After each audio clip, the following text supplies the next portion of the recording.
अस्सलामुअलैकुम दोस्तों, क्या हाल चाल है। उम्मीद है सब खैरियत से होंगे। इस वीडियो में हम बात करेंगे कायद-ए-आज़म मोहम्मद अली जिन्ना के बारे में। कायद-ए-आज़म मोहम्मद अली जिन्ना को 1930 से ही टीबी की मर्ज थी। ये बात उनकी बहन और उनके खास साथियों को पता थी। अवाम को उन्होंने इसके बारे में नहीं बताया था। दोस्तों, कायद-ए-आज़म अपने वक्त के महंगे वकील थे जो एक केस की 1500 रुपए लेते थे, लेकिन गवर्नर जनरल बनने पर उनकी तनख्वाह सिर्फ ₹1 माहाना मुकर्रर की गई। कायद-ए-आज़म मोहम्मद अली जिन्ना की मकामी जुबान गुजराती थी।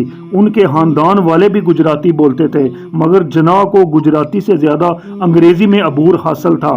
पहले जिन्ना हिंदू मुस्लिम इत्तेहाद के बहुत बड़े सफीर थे, लेकिन बाद में हिंदुओं के जाती मुफाद को देखकर उन्होंने अलग मुल्क बनाने का फैसला किया। इंग्लैंड में रहने के बायस कायद-ए-आज़म को फैशन की गहरी समझ थी।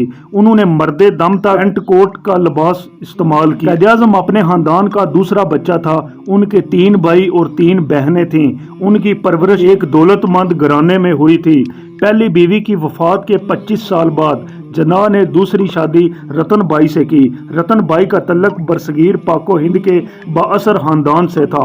जिन्ना की जिंदगी की एक और हकीकत ये भी है, अपनी कजन इमबाई से शादी करने के फौरन बाद इंग्लैंड चले गए और कुछ हफ्तों बाद उनकी बीवी का इंतकाल हो गया। दोस्तों, तहकीक से ये साबित हुआ है कि जिन्ना ने कभी एक ही टाई दोबारा नहीं पहनी। जिन्ना अपने फैशन पर बिल्कुल कंप्रोमाइज नहीं करते थे।